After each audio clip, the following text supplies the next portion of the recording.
السلام علیکم ناظرین، میں ہوں فہد حسین اور یہ ہے ریڈ زون فائلز۔ پہلے آج کی ٹاپ سٹوریز۔ ثانیہ اے پی ایس کو 10 سال بیت گئے، دہشت گردی کے خلاف جنگ اب بھی جاری، ماضی کی کامیابی ناکامی میں کیسے تبدیل ہوئی دیکھنا ہوگا۔ اور شرح سود بالآخر 22 سے 13% پر آ گئی، معیشت کی سمت درست لیکن منزل ابھی دور ہے، حکومت کے پاس لانگ ٹرم پلان کیا ہے؟ ناظرین، تمام معاملات پہ گفتگو کریں گے، لیکن پہلے آج کی بڑی خبر۔ ثانیہ اے پی ایس پشاور کو 10 برس بیت گئے۔ اس ثانیہ نے پوری قوم کے دل و دماغ پر وہ داغ چھوڑے ہیں جو آج بھی یاد کر کے ہر آنکھ نم ہو جاتی ہے، روح کام جاتی ہے۔ 16 دسمبر 2014 منگل کا دن تھا۔ پشاور ورسک روڈ پر قائم آرمی پبلک سکول میں ظالم دہشت گرد دیوار پھلانگ کر داخل ہوئے اور اندھا دھند فائرنگ شروع کر دی۔ معصوم بچوں کو گولیوں سے چھلنی کر دیا، مزاحمت کرنے والے استاد کو آگ لگا دی۔ چند لمحے بعد زوردار دھماکوں سے ہر طرف کوہرام مچ گیا۔ ظالم اور سفاک دہشت گردوں کے ہاتھوں 147 افراد شہید ہوئے، جن میں 132 سکول کے معصوم بچے بھی شامل تھے۔ ناظرین، ایک دہائی گزر گئی مگر زخم نہ بھرے۔ 16 دسمبر 2014 کو پشاور کے اے پی ایس سکول میں جو کچھ ہوا، جو دل چیر دینے والا ثانیہ پیش آیا، جس طرح درندہ صرف دہشت گردوں نے 147 معصوم لوگوں کو بے دردی سے گولیوں کا نشانہ بنایا اور 132 بچوں کو خون میں نہلا دیا، ان دہشت گردوں نے، یعنی ناظرین ہم کبھی سوچ بھی نہیں سکتے تھے کہ یہ سفاک لوگ معصوم چھوٹے چھوٹے بچوں کو بھی اس ہولناک طریقے سے نشانہ بنا سکتے ہیں۔ اس دن جو زخم، جس طرح کہ میں پہلے کہہ رہا تھا، پاکستان کے بدن پر لگے، آج تک ہرے۔ اے پی ایس کے سانحے کے بعد پورے معاشرے میں ایک غم و غصے کی لہر اٹھی تھی، جس کے نتیجے میں معاشرہ تبدیل ہوا اور پالیسیاں تبدیل ہوئی۔ مگر 10 سال کے بعد کیا ان تبدیلیوں سے حالات بہتر ہوئے ہیں؟ کیا دہشت گردی کی کمر ٹوٹ گئی ہے؟ کیا معاشرے میں انتہا پسندی اور عدم برداشت میں واضح کمی ہوئی ہے؟ اگر ان سوالوں کے جواب منفی ہیں تو آج ہمیں یہ پوچھنے کی ضرورت ہے کہ ہم سے کیا غلطی ہوئی اور کیوں ہوئی؟ ثانیہ اے پی ایس سے اگلے روز قومی اور بین الاقوامی میڈیا میں اس المناک واقعے پر سب طرف خبریں چھپی تھیں اور دہشت گردی پر اداریے بھی لکھے گئے تھے۔ واقعہ اتنا بڑا تھا کہ کئی روز، ہفتے اور مہینے خبریں اسی کے گرد گھومتی رہیں۔ اس وقت روزنامہ ڈان کے اداریے میں لکھا تھا کہ دہشت گردی کو لے کر اب سخت سوال پوچھنا ہوں گے جن کے جواب ضروری ہیں۔ یہ بھی کہا گیا تھا کہ یہ ایک حقیقت ہے کہ شدت پسندی کو صرف قومی سطح پر شکست نہیں دی جا سکتی، یہ ایک علاقائی مسئلہ ہے۔ جب تک ہم اس کو اس سطح پر حل نہیں کریں گے، یہ بار بار سر اٹھاتا رہے گا۔ اس سانحے سے پہلے بھی ملک تقریباً 13 سال سے دہشت گردی کا سامنا کرتا رہا، لیکن یہ واقعہ بدامنی کی نئی شروعات ثابت ہوئی۔ حکومت، سیاسی جماعتیں اور افواج پاکستان سب جو ہے وہ اس سے امپیکٹ ہوئے۔ وفاق میں مسلم لیگ نون کی حکومت، جس کے سربراہ اس وقت کے وزیر اعظم نواز شریف تھے، جبکہ خیبر پختونخوا میں اس وقت پی ٹی آئی کی حکومت تھی، جس کے سربراہ ظاہر بات عمران خان کر رہے تھے جماعت کی سربراہی، اور اسلام آباد میں ایک دھرنا بھی دیے بیٹھے تھے وہ۔ اس وقت سانحے سے پہلے پچھلے 100 دن سے سب کی نظریں صرف اس دھرنے پر لگی ہوئی تھیں، لیکن اس سانحے نے پوری سیاست کا رخ موڑ دیا۔ نواز شریف اور عمران خان اس وقت کے سب سے بڑے سیاسی مخالف تھے، وہ ایک ہی پریس کانفرنس میں نظر آئے۔ جب سب ایک پیج پر آ گئے تو طے پایا کہ دہشت گردی سے نمٹنے کے لیے ایک نیشنل ایکشن پلان بنایا جائے گا۔ آل پارٹیز کانفرنس منعقد کی گئی، دھرنا پیچھے رہ گیا۔ عمران خان بھی اس میں شامل ہوئے اور تمام سٹیک ہولڈرز نے 20 نکاتی نیشنل ایکشن پلان پر اتفاق کیا۔ 24 دسمبر کو پارلیمنٹ سے اس کو منظور کرا لیا گیا۔ اس نیشنل ایکشن پلان میں دہشت گردوں سے آہنی ہاتھوں سے نمٹنے کا فیصلہ کیا گیا۔ نیشنل ایکشن پلان کے مطابق دہشت گردی میں ملوث تمام افراد کو سزائے موت دی جائے گی۔ 2 سال کے لیے ملٹری کورٹس بنائے جائیں گے، نیکٹا کی تشکیل نو ہوگی، دہشت گرد تنظیموں کی مالی معاونت کو جڑ سے اکھاڑا جائے گا، کاؤنٹر ٹیررزم فورس بنائی جائے گی جس کو ملک کے حساس مقامات پر تعینات کیا جائے گا۔ افغان مہاجرین کی واپسی کے حوالے سے جامع پالیسی بنائی جائے گی۔ سب جماعتیں جب اس نیشنل ایکشن پلان پر متفق ہو گئیں تو سوال یہ تھا کہ اب آگے کیسے بڑھنا ہے، کیونکہ سانحہ اے پی ایس سے یہ واضح تھا کہ دہشت گرد بہت منظم ہو چکے ہیں۔ اگر 16 دسمبر 2014 پر نظر دوڑائیں تو سانحہ کی تفصیلات دیکھ کر دل لرز جاتا ہے۔ آئی ایس پی آر کے مطابق یہ حملہ کرنے والے 27 دہشت گرد تھے جنہوں نے انتہائی منظم انداز میں یہ کارروائی کی۔ ان میں سے 9 کو ایس ایس جی کمانڈوز نے کارروائی کے دوران ہی مار دیا جبکہ 12 کو گرفتار کر لیا گیا۔ 2021 میں وفاقی حکومت نے سپریم کورٹ کو آگاہ کیا کہ ان میں بھی 5 دہشت گرد جو ہے وہ پھانسی کے پھندے پر لٹکائے جا چکے ہیں۔ لانگ ٹرم سلوشن کے لیے پاک فوج کی جانب سے ملک میں جنرل راحیل شریف کی قیادت میں اس وقت آپریشن ضرب عضب کا آغاز کیا گیا جب کہ خیبر ایجنسی میں فوجی آپریشن خیبر 1 اور خیبر 2 شروع ہوا۔ بی بی سی کے مطابق ایک برس کے دوران اس آپریشن کے نتیجے میں 2763 دہشت گرد مارے گئے جبکہ 350 کے قریب فوجی افسران اور جوان بھی شہید ہوئے۔ اس آپریشن کے نتیجے میں شمالی وزیرستان کو دہشت گردوں سے خالی کرا لیا گیا اور 2014 سے 2017 کے دوران شدت کے ساتھ دہشت گردوں کی کمر توڑنے کی کارروائیاں جو ہیں وہ جاری رہیں۔ لیکن سن 2017 کے ابتدائی 2 ماہ میں ملک میں دہشت گردانہ کارروائیوں میں اچانک تیزی آئی، تو اس تناظر میں فروری 2017 میں فوج کی طرف سے آپریشن رد الفساد کے نام سے ایک نیا ایکشن کیا گیا۔ اس بار اس آپریشن کو سابق army chief general Qamar Javed Bajwa جو تھے وہ لیڈ کر رہے تھے۔ اس کے بعد دہشت گردوں کے خود ساختہ مذہبی بیانیے کو کاؤنٹر کرنے کے لیے 2018 میں 1800 علماء نے پیغام پاکستان کے نام سے ایک فتویٰ جاری کیا۔ فتوے میں ریاست پاکستان کے خلاف مسلح جد و جہد کو غیر شرعی اور حرام قرار دیا گیا۔ برسوں کی قربانیوں کا نتیجہ تھا کہ اکتوبر 2022 میں منی لانڈرنگ اور دہشت گردی کے لیے مالی معاونت پر نظر رکھنے والے عالمی ادارے فائنینشل ایکشن ٹاسک فورس نے پاکستان کو اپنی گرے لسٹ سے نکال دیا، جبکہ آپریشن رد الفساد کے 5 سال مکمل ہونے پر آئی ایس پی آر نے بھی کہا کہ آپریشن کی کارروائیاں کامیابی سے جاری ہیں اور ملک نے غیر یقینی صورتحال سے جو ہے اب امن کی طرف سفر جو ہے وہ طے کر لیا۔ لیکن ناظرین، اگست 2021 میں افغانستان میں طالبان کی حکومت کے آنے کے بعد پاکستان میں دہشت گردی کی لہر نے ایک بار پھر سر اٹھا لیا۔ افغانستان میں طالبان کے اقتدار سے پہلے 2020 میں پاکستان میں 3 حملوں میں 25 افراد جبکہ 2021 میں 4 حملوں میں 21 افراد شہید ہوئے تھے، لیکن طالبان کے قبضے کے بعد 2022 میں 13 حملوں میں 96 افراد، 2023 میں پاکستان میں 30 خودکش حملوں میں 238 افراد شہید ہوئے۔ اس دوران دہشت گردوں نے پشاور پولیس لائن مسجد پر بھی حملے میں کیا جس میں جو ہے وہ 80 سے زیادہ افراد جو ہے وہ شہید ہوئے۔ اس صورتحال میں پاکستان نے افغان طالبان کی ثالثی میں مذاکرات کی کوشش کی۔ مفتی تقی عثمانی کی قیادت میں علماء کا ایک وفد جولائی 2022 میں افغانستان گیا۔ اسی طرح اکتوبر 2022 میں بیرسٹر سیف نے مذاکرات کی قیادت کی۔ پھر جنوری 2023 میں پشاور پولیس لائن پر حملے کے بعد وزیر دفاع خواجہ آصف اور D G I S I lieutenant general اس وقت کے ندیم انجم جو تھے انہوں نے بھی کابل کا دورہ کیا، لیکن ان مذاکرات کا کوئی خاص نتیجہ نہیں نکلا۔ ناظرین، 10 سال میں کئی محاذ پر کامیابیاں حاصل بھی کی، مگر کچھ جگہوں پر حاصل کی گئی کامیابیاں جو ہیں وہ ہم نے گنوا دی ہیں۔ سیکیورٹی فورس نے فل پاور سے کیے گئے آپریشن کے بعد دہشت گردوں کو پیچھے دھکیل دیا تھا، لیکن اصل مسئلہ پالیسی شفٹ میں رہا۔ یوں پالیسی نرم ہوئی، طالبان نے افغانستان سے دوبارہ پاکستان کا رخ کیا اور برسوں کی کامیابیاں کسی حد تک ناکامیوں میں تبدیل ہو گئی۔ اصل سوال یہ ہے کہ قصوروار کون ہے؟ کیا نیشنل ایکشن پلان پر پوری طرح سے عمل درآمد نہیں ہو سکا؟ اس پورے دور میں 2 جماعتیں حکومت میں آئیں، نون لیگ اور پاکستان تحریک انصاف۔ کیا دونوں جماعتیں اس کا سیاسی حل نکالنے میں ناکام رہی؟ افغان حکومت پر بات ماننے کے لیے تیار نہیں، تو ایسے میں آئندہ کا لاہ عمل کیا ہونا چاہیے؟ کیونکہ اگر پاکستان میں دہشت گردی کو دوبارہ سر اٹھاتی ہے تو یہ بڑی بدقسمتی ہوگی اور ہمارا اجتماعی فیلئر ہوگا، کیونکہ اس کا کامیابی کو حاصل کرنے کے لیے ملک کو بہت زیادہ جانی اور مالی نقصان اٹھانا پڑا ہے۔ ناظرین، اسی معاملے پر ذرا گفتگو کرتے ہیں اور ہمارے ساتھ اس وقت میں جوائن کر رہے ہیں 2 بہت ہی معزز مہمان، جناب تیمور سلیم جھگڑا صاحب پاکستان تحریک انصاف کی نمائندگی کر رہے ہیں اور جناب خرم دستگیر صاحب پاکستان مسلم لیگ نون کے سابقہ ایم این اے۔ آپ دونوں کا بہت شکریہ۔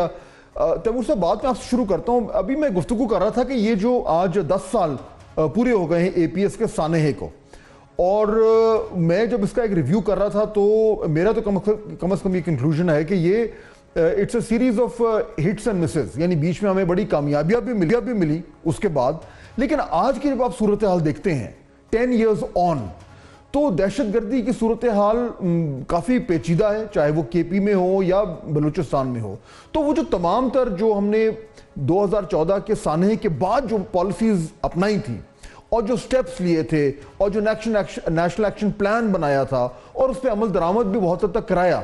اس سب کے باوجود as a Pakistani when you look back 10 years ago اور آج دیکھتے ہیں تو آپ کو دکھ تو ہوتا ہے کہ ہم نے اتنا کچھ سہنے کے بعد بھی آج اسی طرح کی دہشت گردی کا سامنا ہے ہمیں.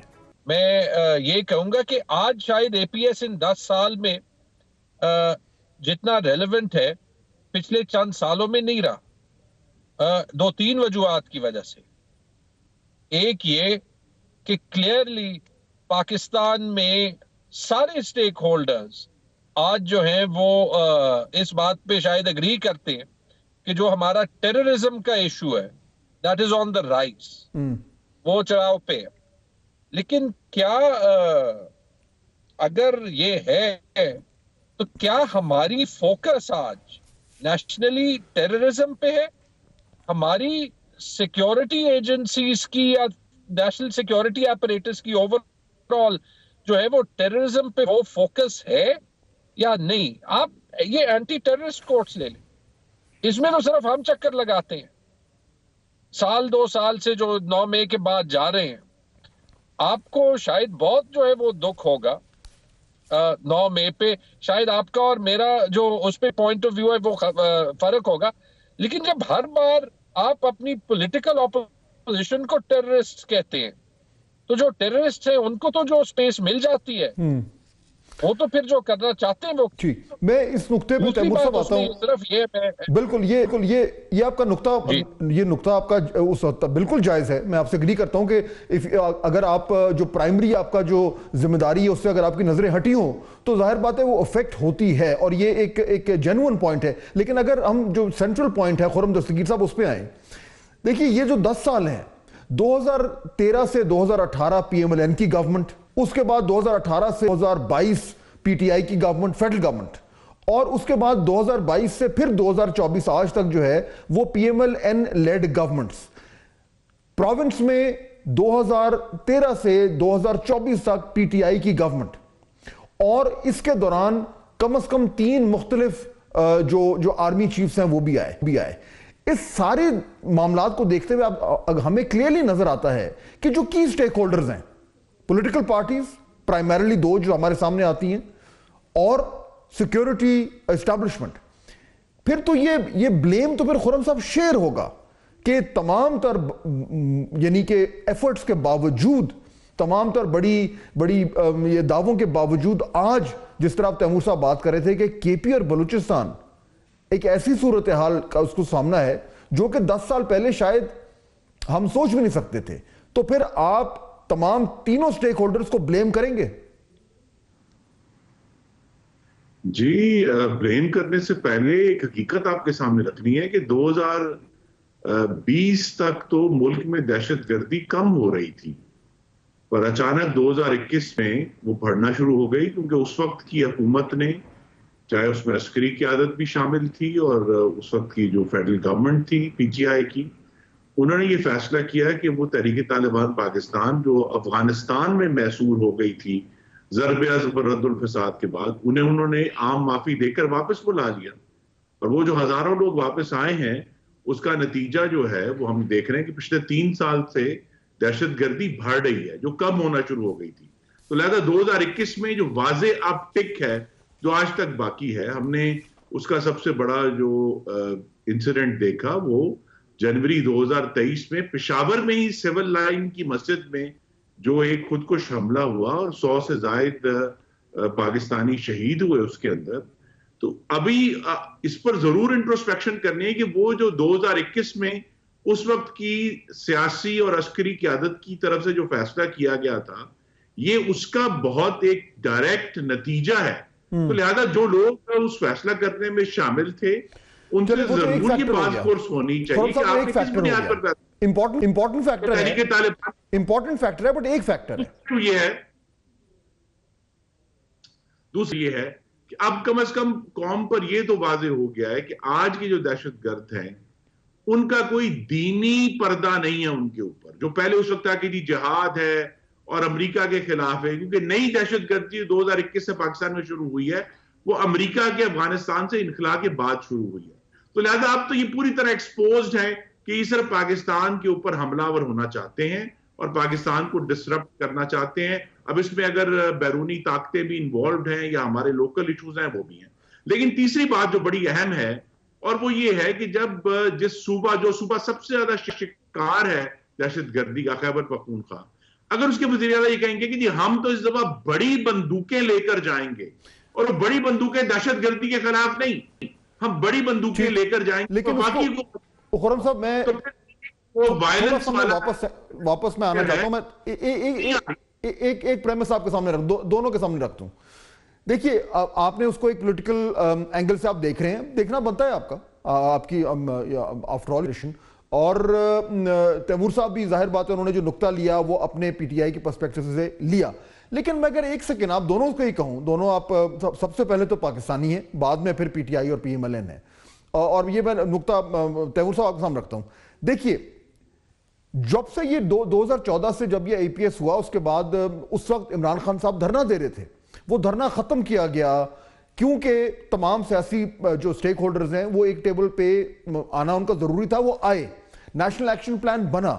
اور تیمور صاحب اس کے بعد ہمیں کچھ کامیابیاں بھی ہوئیں، لیکن اس کے باوجود تیمور صاحب if you look at the big picture، اس وقت آج 2024 16 دسمبر کو ہم کیا ایکنالج کریں کہ ہم سے فنڈامنٹل کیا مسٹیکس ہوئی ہیں ان 10 سالوں میں؟ اس میں تمام سٹیک ہولڈرز کو ایک شیئر آف دا بلیم اٹھانا پڑے گا. ہماری پارٹی حکومت میں رہی ہے، ٹھیک ہے، وی کانٹ سے کہ ہمارا اس میں کوئی جو ہے وہ فالٹ نہیں ہے. اگر خرم نے یہ کہا ہے کہ یہ جی پی ٹی آئی کی غلطی ہے کسی اور کی نہیں ہے، بالکل غلط کہہ رہے ہیں. اس میں پی ایم ایل این کا ایک بہت بڑا رول ہے، آج بھی ہے، میں نے آپ کو جو ہے وہ بتا دیا. اور اس میں ہماری جب میں نیشنل سیکیورٹی آپریٹرز کی بات کرتا ہوں تو اس میں ہماری ملٹری اور سول بیوروکریسی دونوں آئیں گی. کیونکہ واقعی ہم نے جو آپ نے کہا ہے کہ where did we go wrong? We went wrong in 2 or 3 places. ٹھیک ہے جی. سب سے پہلے تو یہ کہ اگر ہم اپنا پولیٹیکل پروسیس آگے نہیں لے جاتے، پیچھے لے جاتے ہیں، یا we keep on going 1 step forward 2 steps back، تو معذرت کے ساتھ جو ویکیوم اس کے ساتھ کریٹ ہوتا ہے وہ کوئی اور فکس کرے گا، وہ کوئی اور فل کرے گا. آپ یہ کہہ رہے ہیں کہ گورننس کے ایشوز ہیں، لیکن میرے خیال میں تیمور صاحب گورننس کے ساتھ ساتھ آپ کی جو بیسک پالیسی آؤٹ لک ہے اس میں بھی تو پرابلم ہوا ہے نا. چاہے وہ ٹی ٹی پی کو واپس لانا ہو، چاہے وہ تحریک طالبان افغانستان پہ زیادہ انحصار کرنا ہو، یعنی فنڈامنٹل پالیسیز آپ کی غلط ہوئی ہیں، چاہے وہ گورنمنٹس کی ہوں یا اسٹیبلشمنٹ کی ہوں. یہ جو ٹی ٹی پی کے ساتھ ٹاکس اور ریکنسیلیشن کی بات تھی، اس میں حقیقت کیا ہے؟ اس میں حقیقت یہ ہے کہ یہ پروسیس سٹارٹ ہوا عمران خان کی گورنمنٹ میں. جو ان کی میٹنگ ہوئی اس میں 2 پوائنٹس آف ویو جو ہے وہ بتائے گئے، آن دا ریکارڈ ہے. لوگ مراد سعید اور قادری صاحب نے ایکچولی اس کی مخالفت کی، اور یہ پروسیس پھر کنٹینیو ہوا اپریل 2022 کے بعد، اور جون میں فیصلہ ہوا کہ افغانستان جانا ہے. اور جو ڈیلیگیشن افغانستان جون گئی اس میں پی ایم ایل این کی گورنمنٹ کے ساتھ ہمارے پروونشل گورنمنٹ سے بیرسٹر سیف گئے تھے.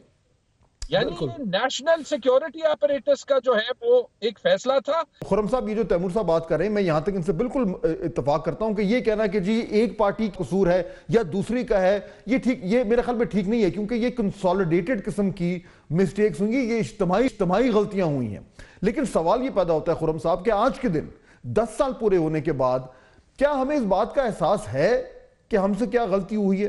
کیونکہ اگر وہ احساس ہی نہیں ہے تو اب اس وقت جو ایک موجودہ ہمارے سامنے صورتحال ہے کے پی میں اور بلوچستان میں، اور جو افغانستان کی سرزمین سے جو تھریٹ آ رہا ہے، اس کو ٹیکل کرنے کے لیے دیٹ مینس کہ اگر ہمیں احساس ہی نہیں ہے تو ہماری پالیسیز پھر بھی غلط ہوں گی. اب کیا کریں؟ What should we do now Khurram sahib? دیکھیے، جس جماعت کی اب 2013 سے مستقل کے پی میں حکومت ہے، اس کے 2 سٹانسز ہیں اس وقت. ایک سٹانس ہے کہ وہ پاکستان کی افواج کے اوپر حملہ آور ہیں، کہ وہ غلط ہے. دوسرا سٹانس ہے کہ وہ پاکستان کے وفاق پر حملہ آور ہیں. تو لہذا یہ جو 3 سٹیک ہولڈرز ہیں جنہوں نے مل کر اس معاملے کو ٹیکل کرنا ہے، army, federal government, provincial government.